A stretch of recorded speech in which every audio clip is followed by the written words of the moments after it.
For sisters and brothers, it is March the 18th. It's a Monday. I typically record on Mondays. This will be playing weeks from now, but I just want to check in with you ever so quickly and say thank you for being here. Thank you to the Podnuga Network for supporting this podcast, also for my amazing patrons, small but mighty group. I appreciate you so much, and it has felt fabulous to record pretty often, but not get the podcast ready every single week. I hope it's working for you. I think you can probably sense I have more energy about it. This is such a neat process, and I meet amazing people. Today, I'm going to have D Arlando Fortune, who goes by the name Fortune, and he is a self-publishing coach, someone who is working on his PhD. He's a dad, and he, at one point in his life, caught a couple of felonies or became a felon. And then he'll share with us what writing has meant in his life and why he's passionate about helping other people understand, frankly, the healing properties and all of the opportunity that is still involved in the world of writing. So many thanks to him for being my guest today. As you know, a little sad news in my home front. If you're on my author Facebook page, you probably already saw this, but typically when I'm on YouTube, you can see a couple of cats running behind me, Oliver and Lou, my litter mates that I adopted, met them before they were old enough to be weaned. And when I went on that most joyous trip recently with my daughters, I came back and was ready to get Lou's tooth fixed because we determined he may have needed root canal help. And in fact, it was cancer. Lou did die just a few days ago.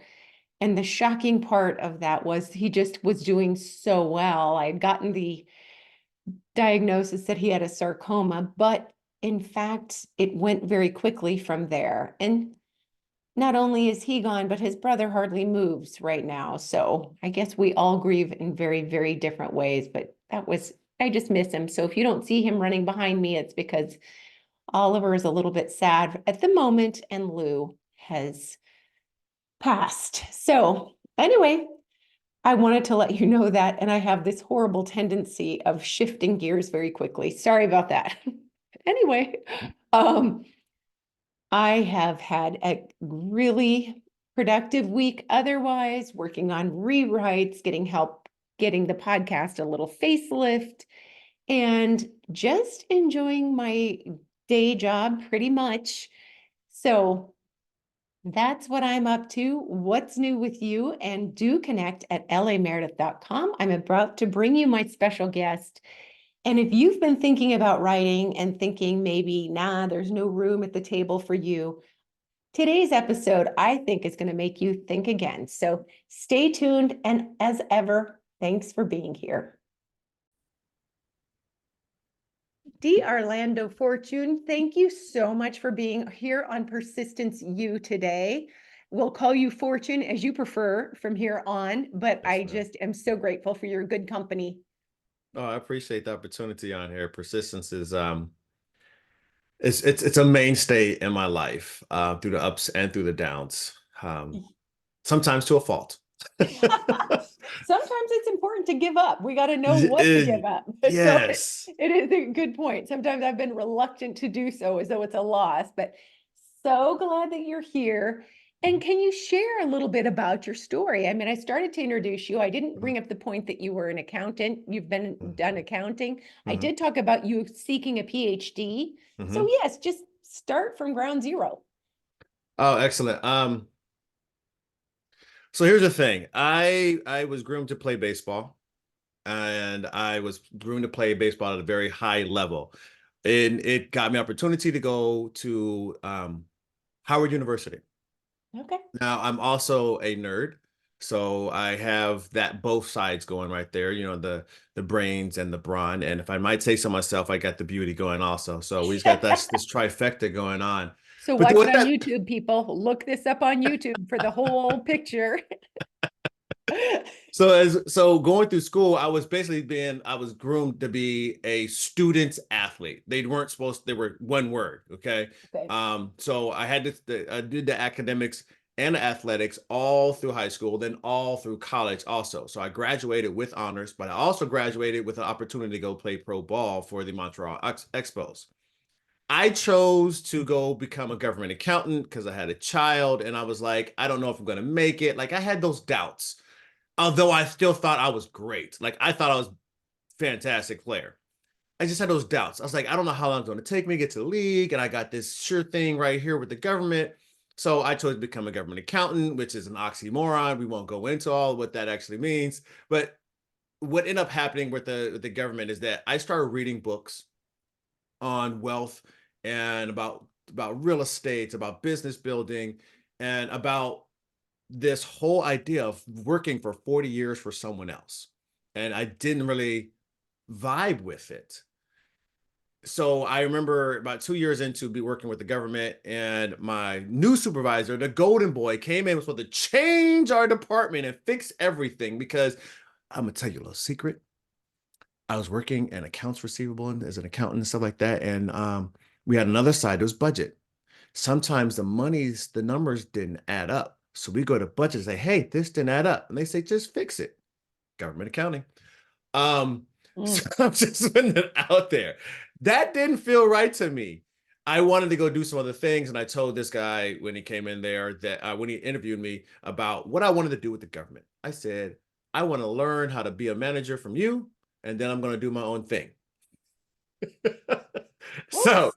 I did it. I mean, I was 23, 24. I think it was 24. So I was kind of brash. I had big ego, all that types of thing, right? Um, so I didn't my end of that program, they didn't extend it. So I went into real estate investing. I started making some good money with real estate investing. And I was still a partier. So I went from the poor man's drugs to the rich man's drugs. The rich man's drugs then made me poor. And I started doing all types of things to fuel my addiction as I started using smoking cocaine, and it took me down a whole other path, completely different from where I was raised.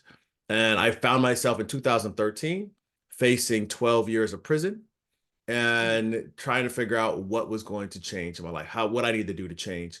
It was my last, what they call foxhole prayer, where foxhole prayer, for those who don't know, is when you may not pray all the time, but when you get those moments where it's like, God, please save me. If you just do this, then I will, whatever, right? Those are Right. called foxhole prayers because you're like under fire and you can't handle it. So it's my one of my last foxhole prayers. And it said, God, if you help me get out of this, I will change. I will do your work. And that's began to begin the journey for those next 9 months of me changing again, getting more into my personal development, getting more into my scripture, my spirituality, starting to decide what I really wanted to do. I wrote the first draft of my first book. And when I say first draft, I mean like it was like 5 pages on some handwritten in jail, because not like I had a typewriter or anything, to the ideas, and then that ended up becoming another book later on. I love it. What was that book titled when it came out? My first book in 2000 came out in 2017. That book is Unlimited Potential: How to Stop Living with Fear, Doubt, and Uncertainty. Beautiful. Oh yeah. Oh yeah. Beautiful. So what a path. So you got out and Mhm. you just restarted rebuilding your life. What did that look No. like? Did you go backwards first? Yes, Great. of course. Yes, I spent 9 months of like not doing anything because there's a lot of drugs and everything else inside jail. It's not like you're away from it. Okay. So I didn't do anything, didn't want to. I was like, I'm changed, I'm different. But within 45 minutes of being released, I was high again. Oh, Part of it was this thing I got into the drug court program. In the drug court program, the promise there was like they would remove all the felonies from my record if I successfully completed that program.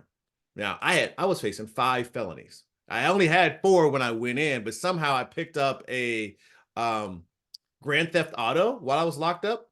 Somehow I don't know how that happens, huh? But I got another case attached to me. So I was in this program and I was like, I knew I had some chances when I went in there. So I took those chances like a true addict. I pushed the envelope as far as I towed the line as far as I could go. And then I finally decided, all right, I'm done. So it's September 30th of 2014. I was like, I'm done. And I started trying to get clean, started trying to do the right thing. My daughter's mother had gone back out to the streets, and my daughter was like 2 months old at that point. So I was like, somebody's got to take care of my daughter. So I had to do all those things, figure out how to get clean, not go to prison. How do I take care of a little girl? How do I be a daddy? Because I've been a father, had another child, but I was being on the streets, so I wasn't being a daddy. I was a father to him, but I wasn't a daddy. And then how do I actually start living on this purpose? Like all these things are going on in my head, like trying to figure this out, and I couldn't do that when I was getting high. So the clean route was the right to go. Now I did have a slip in May 24th in 2015, but since then, May 25th, that next day, I've been clean ever since then. And that's when things started changing for me. When I had that slip and was like, I really don't know. I don't want this. Really definitive. No, my life has changed. I don't want this anymore. I think that's actually one of the questions. I didn't Right. want this anymore. And that's where Yep. things changed. Like I need to figure out how to become a daddy. Including like how do I brush a little girl's hair and put it in ponytails? Like how do I do all these little things, right? Um, how do I get a job or maintain an income, a living when I have a felony? Regardless of graduating with honors, people weren't going to hire me because I had the felonies. I couldn't even get into apartments because of the felonies. They wouldn't Wow. let me into the housing. So then I had to move back in with the parents. But for me and my daughter to go there, be live with my parents while I start rebuilding my life. And it was during that time that I started implementing the 12 principles that are inside that first book. So I didn't publish it until I started living out those principles. And I felt like it's time. Like I think I'm ready to write this book.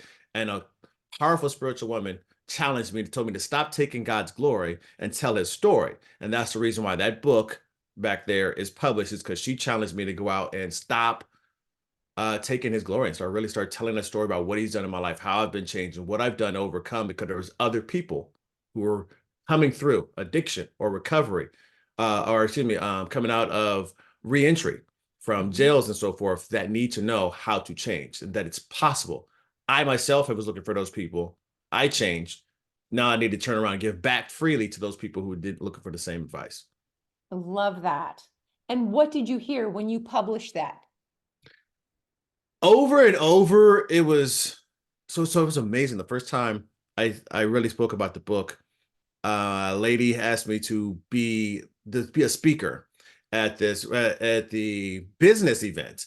So I'm sitting up on the podium. I just started talking about this, telling a story about being on this, my head and my face in my hands on this hard cold bench, shaking my head, trying to figure out how did I get here again. So I start telling my story, right? And afterwards, people were just like, I see people like they're fully like leaning in, and I'm like, whoa. I didn't know what I had, but that's what I was talking about in my book with this story and what I did to change. So telling that story and then talking about having this book, people were constantly like, I know somebody who's been through this. Your story's so powerful. I wish I could change. What is your book? How can I support you? So I had both sides. I want to support you because of what you've done. And then I had the other side of I know someone that could use your help. Perfect. And I kept hearing that over and over and over. That is perfect. I mean, there are a lot of listeners who have maybe toyed with the idea of writing their own stories, and maybe Hmm. they're less dramatic stories. Maybe Hmm. Oh maybe yeah. they didn't go to prison, or maybe they Hmm. didn't weren't like me and didn't have kidnapped kids or whatever. But Hmm. everyone has a story. Do you feel like writing can benefit the average person, even if they choose not to publish it? What are your thoughts on that? Oh, absolutely. I mean, there's to go to the fact of like PTSD, men and women of armed services, they have shown some good results from just journaling for these PTSD patients, being able to get that paper, their thoughts out on paper, the imaginings, the memories, because there's memories and there's imaginings, because we fill in the blanks sometimes with stuff that really didn't happen. Okay, so Right. we can't. They're both of them getting them out on paper, seeing them from in front of them, and being able to separate themselves from those. So now we can heal from it. I can separate myself from the pain and start healing from that. That same thing kind of goes with the writing for if you're writing a book to transform somebody's life. I help authors write transformative books Okay. With a goal myself of helping transform 1 million lives with my author's books. So I truly look for those people who are trying to heal, not only through the writing, but also to heal other people through the writing. What happens over and over again is that people become very clear about the message that their story represents. Because there's something about when I can't speak to you and like continue saying like, oh, let me answer that question. Let me answer that question. I have to be very clear in the story because you're not in front of me when you read my book. So I have to be clear about it, which forces me to be clear about what I'm saying and what I mean by what I'm saying. And in doing so, it requires me to think. I like it. And Hmm. that thinking, when you truly are getting to that thinking, all the stuff starts bubbling up and you get to deal with it. Now, I don't necessarily suggest people want to publish their book when they're still in the basement, they're still healing from it. That's a hard place to write from. Poetry, things of that nature, yeah, I get it. If you're writing it for yourself to get it out, yes, absolutely. But or maybe like on a blog or things of that nature. I don't necessarily know that you want to sell that pain. And the reason why I say that is because it's I haven't seen it be beneficial for someone else to sell that pain because you bring somebody in the basement and you haven't brought them back out of it. There's this saying in speaking circles, don't take people to the basement and leave them there. And Right, that's what ends up happening if you haven't healed from it. right. Now, if you are healing and you're going along, this is the first book in that journey, and you're going to write the next book as you get a little more healing, that's a different story. But if you're in the middle of it, therapy, writing it out, getting it, and sharing it with someone that's trusted, Mm, and preferably someone who's been through a similar experience, because there's things you as a woman that you're going to be able to say that I have no clue about. I'm going to look at it from a man's perspective. No matter how empathetic I am, I'm not going to be able to see it from a woman's eyes. sure. Period. So the same situation occurs when it deals with some type of trauma. Okay, there's someone who's had been in jail, there's someone who's been through addiction, there's someone who's been in situations like you said with where there's a kidnappers or someone who at least really harmed their kids. There's been someone in that situation that would understand better, or even if that's some type of disease or whatever that someone may have, there's communities that understand that are better able to receive and give you feedback and empathize with you and sympathize. Hard to sympathize if you haven't been through it either. Right. I love it. Good. Now, when did you figure out that not only did you want to write, Mhm, that you were far enough through the journey and you were living the principles you wanted mhm. to share, but you wanted to help other authors do the same thing? So the author thing came about once I wrote the book. I mean, people were like, "How did you write a book?" And I'm like, "Oh, well, this is how you do it. That's not. Here, let me show you." And over, people would ask me to write a book. I take time out of my schedule to go sit down and write with, to talk to them about what I did to write the book, and not one, not a nan one, wrote a book. Not one. So I decided, as one of my mentors says, people that pay attention, right? So I started charging for it, and that's when people started writing their books. But that happened from the very beginning. Oh, you wrote a book? How did you write a book? Let me tell. Oh, well, here, let me tell you. And got it. And I would say this in that I've written. There's 3 books that are published on Amazon. Now I've written more books, and I have books on the computer, and some books that are go just to my clients and stuff like that. There's different ways of writing those books. I think that one that we're talking about with the healing one, I think that one should be written with your spirit or universe or energy or whatever it is I call it the glue, God, light, universe, energy, whatever, the glue that holds everything together because it's out there, right? That one will help you when you're writing with that, the therapeutic part. That's the spirit talking to you. That's everything coming to in the world, reinforcing and loving on you. Yes, we can get through it. I'm gonna help you guide you through that experience. As you start getting into other aspects of it, productivity, other things that you may be talking about, you may not have that same enlightened feeling that you get from that therapeutic book that we were talking about a second ago. Sure. That makes sense. Totally makes sense. So now what is your day-to-day life like as you help other authors do this? And what will you do with your PhD, by the way? Oh, excellent. Um, so with this, what I do day to day, I send emails. Like I just tell stories. I typically tell stories 4 to 5 times a week through my to my list. short stories about, and I'm not making up stories. I mean, like literally like something that happened during the day. And I turn that into a story that I share with my audience, and then I can connect it to some type of principle related to being an author or building book sales funnels to sell their products and helping those, because I help coaches to write their books that are transformative and then sell those books to grow their business. Okay. So my emails constantly connect something mundane from my life that was kind of like, hey, this interesting happened. And I connect it to a principle and then um, offer some type of product at the end of that. So that's what the most of my days are like, doing that. Outside of that, I have three things that I may be doing. Writing another book, of course. I'll be working on some type of sales copy, which is again storytelling through persuasion. And outside of that, the next thing in there is some type of teaching, whether that's through YouTube videos, podcasts, or literally going on like in a couple hours here, I'll be doing my weekly call with my group, my membership group.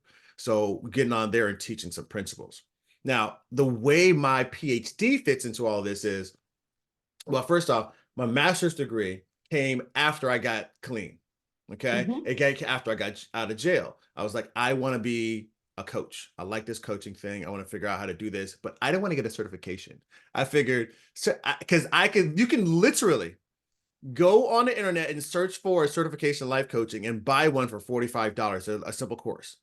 And it'll come with a certificate saying that you are a certified life coach. I was like, man, if that's all it is, then I'm not, I want higher than that. So I decided to go pay $30,000 to get mine from a university. So I got my, Good for you. I mean, I don't know I why. It's just understand. my head, you know. So I Right. got a master's degree in psychology with an emphasis in life coaching. Then I decided to go and get the next degree, the PhD. So it's still in psychology with an emphasis in human performance. So my goal is to continue helping people become the person God intended them to be. I And love it. that they're Okay. using marrying psychology, so science, with spirituality. I don't think there's a different connect. There's a disconnect between the two unless we make the disconnect. They're talking about the same thing and there's different angles to approach the same thing. I like it. Okay. That seems clear. And I know it's very clear to you as well. That's exciting, though, really. It's an Yes, ma'am. exciting journey, Mm-hmm. and it's far, I'm sure it is far more interesting than accounting ever would have been. Yeah, I was the one in the accounting department that I would come in, get the work done, and then I was going and talking. I was sitting on somebody's corner of my desk, drinking my coffee, talking to them about their weekend, and they're busy typing away, and I'm over here just talking away. I would get in trouble all the time, like, "Why? What are you done with your work?" Yeah, like and then they give me some more work, do it, and I come back do the same thing. Yeah, I was not meant to be sitting in the office at a cubicle. I think that's fantastic. Now, how do people, let's say someone wants to start writing, Yes, ma'am. how do they get in touch with you? What should they be prepared for in that first meeting? Oh, excellent. So my first thing that I have people do, there's two things that come up in the beginning. The first one is to read my book. I love for people to read the book. It's called the 4 Hour Books. It's at 4hourbook.com. That book, it comes with a lot of information. Like I designed the book for people to be able to write their book, whether they can afford to hire me or not. That's what I add. And there's a planner that comes with that. There's videos and so forth. And it's only $7. So it's real cheap to get people to get in there. Okay. Good. That is the first step. Now, if someone wants to go further than that, then they go on, they get a book a call with me and we would discuss where they are in that journey. Because I want them to understand the framework what I have. I have a very simple framework. There's 5 phases in it. And they understand that framework. I'm gonna ask them questions. Have you done this? Have you done that? Have you done this? Have you done that? Have you done this? Have you done that? And I figure out where they are. Now, my very first thing I do with everyone that decides to come on as a one-on-one client is I do what is called a signature, it's going to, wealthy author roadmap. It's a half-day intensive. We go all in. And when we finish that, you will know very clear about what you're writing about, who your audience is, how you're going to get paid. 3 things people don't spend enough time doing: who your audience is, how you're going to get paid, and what you're going to sell them. Okay. And what I mean by how you're getting paid is like, how does your book going to fit into your whole ecosystem for your business? It shouldn't just be Mhm. this and it doesn't help sell anything else that you're doing. It's part of your ecosystem. Okay. And some other things that we do during that call. From that, then we decide what else we're going to go from there. And in fact, I have so much fun doing that. Like that, it brings me so much joy to sit here on a Zoom call and listen to someone's story and start pulling pieces out of it and help them put together their framework for their business. Something they may have been doing intuitively. A lot of coaches are intuitive. They didn't really go to get training to learn how to ask the questions and so forth or put together a process. They've been doing it trial and error and figuring out what to do it. And I can come in and say, here's what you're doing here, this is what you're doing here, this is how you're doing here. What do you want to call this? And put the structure for them. And then we turn that into a book. So that becomes so much fun. It is so Good. much fun. Okay, so it all begins with which is the book they should read first? 4hourbook.com. It's 4 Hour Book, the 4 Hour Book. I love it. Okay, good. And then connecting with you at your website. Yes, ma'am. Yeah, All it's in the right. book. All in the book inside. So when they download the free resources in the book, they get a free back office, and they'll have all the information to be able to contact me and everything. Like I give a Excellent. whole lot away for $7. Good. Wonderful. It sounds like it has worked beautifully, and it's Yes, ma'am. really a terrific beginning. Oh You yes. know, I mean, you think about 15 years ago till now, who would have thought Mm. where you could be? And that's exciting. Wee. What I was doing 15 years ago, I definitely would not be on this phone call with you. And what would you tell your son? That was your son, your oldest child? My son and my oldest child, yes, he's 22 as of this recording. Oh 23 my next month. goodness. Okay. Mhm. So yeah, I bet, any advice that you would give young men looking at their Mhm. future, what is the role of writing, no matter what they're doing? What do you think the role of writing should be? So as I have in my back pocket right now, as I have back pocket right now, I have field notes. Like I constantly um take something from my day. I believe in what's called a winner philosophy. And in that winner philosophy, you're constantly analyzing your day. What's worked for you or what went well that day? What do you need to improve upon? What new things or like anything that's noteworthy, something that's kind of cool that happened that you want to remember? And then what are you doing for the next day? Those four questions, the winner philosophy is something that I try to pass on to some of my youth, even when I do my karate, things of that nature. I try to pass on that because it's a simple philosophy for journaling, because I absolutely believe the unexamined life is not worth living. You're constantly looking at what your life looks like and how can I improve. In doing so, you become better every single day. My father taught me, and I pass it on to my son and to my daughter, like that I should become better today than I was yesterday. That is persistence. Because even when I'm looking at where I'm trying to go in my life, I must become a little bit better today than I was yesterday towards that goal. I did the same thing when I was using. I tried to become the best, put it differently, dope fiend. I tried to become the best dope fiend I could be. Like literally, I have to put it that way. That's literally what I was doing. So I practiced the same thing I was doing when I became an athlete. How do I become the best right fielder that I could ever be? Okay. So I've been practicing that in all things. The same thing happens when it applies to my life in general. How to become a better person today? How to become a better father? How to become a better man? That winner philosophy, just looking at my day like, today was a bad day. Like not bad as in like everything went brown. It's like, I could have done better. I was real lazy. Oh well, I know tomorrow I got to step it up. But too often people don't know that, Right. and they stack up and rack up a bunch of days of nothing, and they don't even know a year from now why their life is the same as it was or gotten worse. You haven't looked at your life to see what is going on. What you track makes an impact. So you got to track it.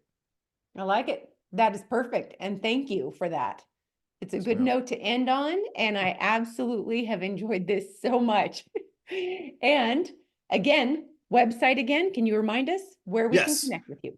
Yes, you can find me all over these internet streets at D Arlando Fortune. That's Arlando spelled, it sounds like Orlando, but with an A. DARLANDOFORTUNE.com. D Arlando Fortune. You find me everywhere. Well, Fortune, it has been a joy to speak with you, and thank you so much for today. Yes, ma'am.